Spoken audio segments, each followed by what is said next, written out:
आज under the hood series में हम होंडा सिटी 2006 मॉडल है IDSI इसके इंजन का फ्रेम करने जा रहे हैं। और एज़ यूजुअल हम स्टार्ट करते हैं। सबसे पहले ये इस गाड़ी की बैटरी है और इस बैटरी के साथ एयर बॉक्स है, ये सारे का सारा यहाँ से लेके यहाँ तक। और इसमें जो एयर है वो यहाँ से एंटर हो रही है और यहाँ पे एयर फिल्टर है और एयर फिल्टर से एयर बॉक्स में होते हुए एयर यहाँ से थ्रॉटल बॉडी से होते हुए इसकी इनटेक मैनिफोल्ड में आ जाती है। IDSI जो होंडा का इंजन है, होंडा सिटी का इंजन है, इसके अंदर 4 स्पार्क प्लग्स होते हैं, कॉइल्स होती हैं, 4 कॉइल्स हैं, कॉइल के नीचे स्पार्क प्लग्स हैं, 4 टोटल 8 होती हैं और जिसमें से 4 इस साइड पे लगी हुई है इनटेक वाली साइड पे और 4 एग्जॉस्ट की साइड पे यहाँ पे लगी हुई हैं, ये इस लाइन के अंदर। तो इसके बाद हम अगेन जो एक कॉमन यूज़र के इंटरेस्ट की चीज़ है वो ये है कि इसके अंदर जो रेडिएटर है जहाँ पे हम कूलेंट या पानी डालते हैं वो यहाँ पे मौजूद है। और इसका जो रेजरवायर भी हम इसको कहते हैं और एक्सपेंशन बॉटल भी कहते हैं, जिसमें कूलेंट जब गाड़ी रन कर रही होती है, अच्छे टेम्परेचर पे होती है, तो कुछ कूलेंट इधर शिफ्ट हो जाता है और फिर जब आप स्विच ऑफ करते हैं इंजन तो अंदर वैक्यूम पैदा होता है थोड़ा सा, तो ये कूलेंट जितना इधर गया होता है इधर से वापस आ जाता है। फिर इसका ये रेडिएटर कैप के नीचे अगर आप देखें तो यहाँ पे एक फ़ैन इसका यहाँ पे है और एक इसका रेडिएटर फ़ैन यहाँ पे है। इसमें भी 2 फ़ैन है। ये काफ़ी बड़ा सा रेडिएटर, अगर आप ये देखें ये यहाँ से लेके ये इस साइड पे यहाँ तक आ रहा है।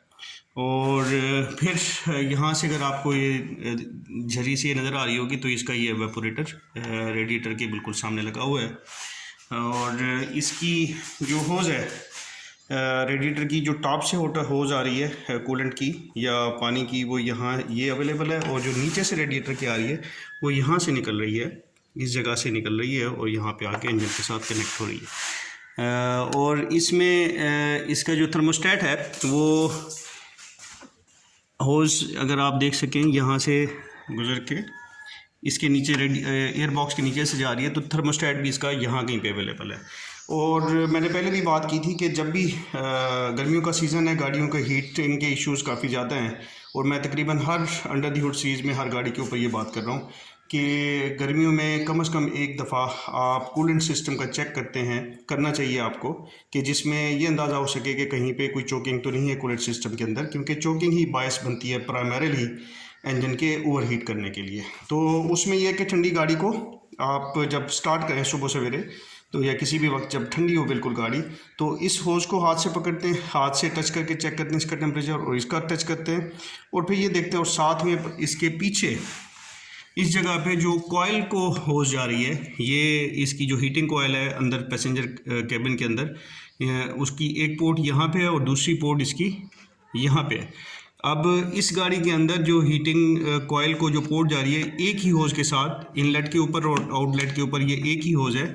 इसको बेसिकली कूलेंट सिस्टम को इस कॉइल से बाईपास किया हुआ है और प्रॉब्ली कॉइल लीक कर गई होगी, जिसकी वजह से इन्होंने उसको बाईपास कर दिया होगा ताकि कॉइल के अंदर पानी ना जाए और पैसेंजर केबिन के अंदर भी पानी ना जाए, क्योंकि लीक कर रही होगी अंदर तो पैसेंजर केबिन में पानी आ रहा होगा। तो इस साइड पे जो कूलेंट की होज़ आगे इधर इनमें से एक पोर्ट पे लगती है उसको इन्होंने ब्लॉक किया हुआ है। हाउएवर जब दोनों लगी होती हैं तो दोनों कॉइल और ये जो लीक क्यों की है, ये करोजन की वजह से हुई होगी, ब्लॉकिंग की वजह से हुई होगी। तो ये उसी के लिए जो मैं चेक बता रहा हूँ उसी के लिए। तो आप इन दोनों होजेज़ को भी हाथ लगा के चेक करते रहते हैं, इन दोनों का टेम्परेचर और इन होजेज़ में से एक होज़ का टेम्परेचर जिसमें थर्मोस्टेट नहीं लगा हुआ उसका टेम्परेचर बैक वक्त इकट्ठे सेम रेट के साथ राइज़ होना चाहिए। और जो दूसरी होज़ है, भले नीचे वाली या ऊपर वाली, इनमें से एक, उसका टेम्परेचर तकरीबन 8 से 10 मिनट के बाद, 10 से 15 मिनट, बल्कि मैक्सिमम 15 मिनट के बाद इन सारी होज़ेज़ का, इस जिसका मैं कह रहा हूँ कि ठंडा रहना चाहिए, इसका होज़ का टेम्परेचर भी बराबर आ जाना चाहिए।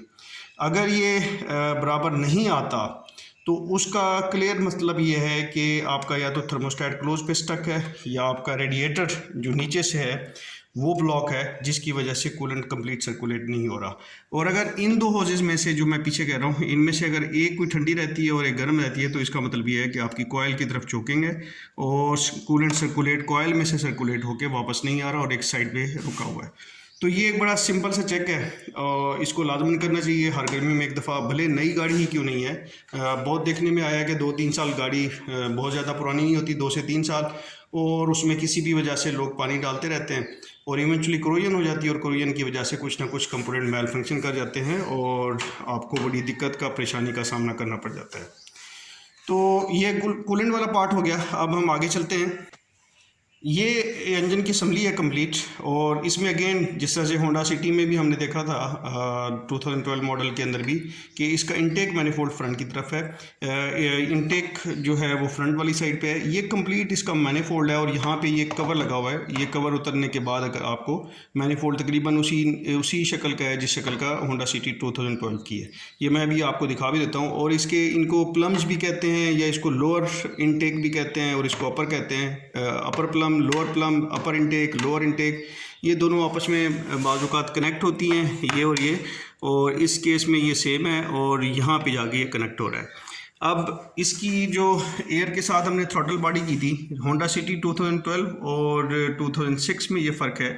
इवन 6, 7, 8 और 9 तक जो मॉडल आ रहे हैं उसमें तकरीबन यही इंजन आ रहा है। इसमें जो थ्रॉटल बॉडी लगी हुई है, थ्रॉटल बॉडी यहाँ पे, ये इलेक्ट्रॉनिक थ्रॉटल बॉडी नहीं है, ये मैकेनिकली कंट्रोल्ड है।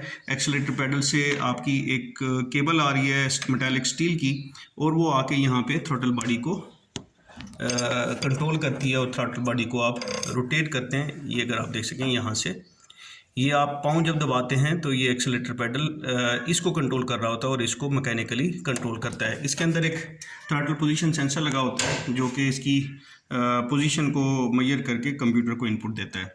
फिर इसके अंदर, इसके पीछे अगर आप देख सकें तो यहाँ पे इसका ये इसका चारकोल कैनिस्टर है जो ईवैप सिस्टम का है, इवेपोरेटिव एमिशन सिस्टम का है, जहाँ पे टैंक से फ्यूल फ्यूम जो इकट्ठे होते हैं, कलेक्ट होते हैं, वो यहाँ पे आके चारकोल में स्टोर हो जाते हैं, चारकोल कैनिस्टर के अंदर। और वहाँ से फिर ये इसका ये पर्ज वेल्व जिसको हम कहते हैं पर्ज वेल्व है या इसको ईवैप वेल्व भी कहते हैं। और इसमें एक होस इनटेक मैनिफोल्ड से आ रही है और दूसरी होस इसी चारकोल कैनिस्टर से यहाँ से पीछे से आके चारकोल कैनिस्टर से होके यहाँ पे अटैच हो रही है। तो ये पार्ट हो गया। और इसी गाड़ी के अंदर अगर आप देखें एयर बॉक्स के अंदर इस साइड के ऊपर इसका IAT inlet air temperature sensor लगा हुआ है जो कि 2 वायर है मेरे ख्याल में, जी 2 वायर है। और फिर इसका जो मैप है, मैनिफोल्ड एब्सोल्यूट प्रेशर सेंसर, वो यहाँ पे लगा हुआ है। और इस गाड़ी के अंदर मैफ सेंसर अवेलेबल नहीं है, manifold mass air flow sensor जो कि होंडा सिटी 2012 में हमने देखा है। इसी तरह से जो होंडा सिटी के ऊपर वाले मॉडल्स हैं उनके अंदर भी मैफ नहीं है, सिर्फ और सिर्फ मैप आ रहा है। और ये पॉइंट यहाँ से आप इंजन ऑयल चार्ज करते हैं और ये कॉमन यूज़र के लिए एक बहुत ही इंपॉर्टेंट पॉइंट है जिसमें ऑयल की डिपस्टिक है। ऑयल डिपस्टिक मैं अक्सर तमाम इस सीरीज़ में हर गाड़ी के ऊपर ये बता रहा हूँ कि जब गाड़ी ठंडी हो आपने वेदर कूलेंट लेवल चेक करना है या इंजन का ऑयल लेवल चेक करना है। जब गाड़ी बिल्कुल ठंडी हो, और सबसे बेहतरीन सूटेबल टाइम ये है कि डे के जो फर्स्ट स्टार्ट है उससे पहले आप चेक करते हैं। यहाँ पे ब्लू कलर में आपको इसका ऑयल फिल्टर नज़र आ रहा है और इसमें होंडा सिटी 2012 की तरह पीछे मैं ट्राई करता हूँ कि मैं आपको दिखा सकूँ कि इसका PCV वेल्व यहाँ पे लगा होता है। तो इसका जो PCV वेल्व है वो अभी नज़र नहीं आ रहा, मैं इसको थोड़ा सा ओपन करनी है गाड़ी तो उसमें ट्राई करता हूँ कि आपको शो कर सकूँ। यहाँ पे अगर आप देखें तो यहाँ पे ये जो कूलेंट की होजेस का जंक्शन बन रहा है और इस तरफ कूलेंट की होज जा रही है जो कि वाटर बॉडी या जिसको वाटर पम्प कहते हैं उसकी तरफ जा रही है। और ये इस इंजन का अल्टरनेटर है, यहाँ पे अवेलेबल है। और इसका जो AC कंप्रेसर है वो यहाँ पे नीचे अवेलेबल है।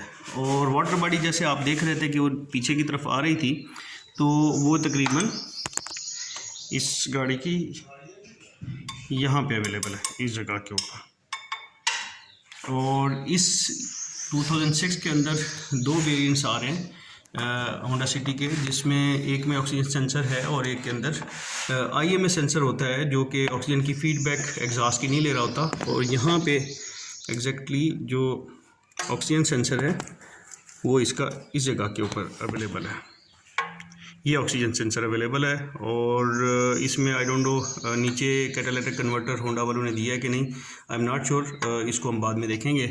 और इसके अंदर जो ब्रेक बूस्टर लगा हुआ है वो इस जगह के ऊपर है और साथ में ही इसका फ्यूज़ बॉक्स एक यहाँ पे और एक ड्राइवर सीट के आगे सामने स्टीयरिंग के पास एक अवेलेबल होता है फ्यूज़ बॉक्स। और ये इसकी वाइपर मोटर का जो आप पानी डालते हैं विंडशील्ड के लिए, ये वो वहाँ पे है। और यहाँ पे ब्रेक का मास्टर सिलेंडर है और इसका जो एक इंजन माउंट ये अवेलेबल है इस जगह के ऊपर और एक इंजन माउंट यहाँ पे अवेलेबल है, इस बैटरी के तकरीबन नीचे बनता है और एक पीछे की तरफ। So that's all from now, I thank you all, अस्सलाम वालेकुम।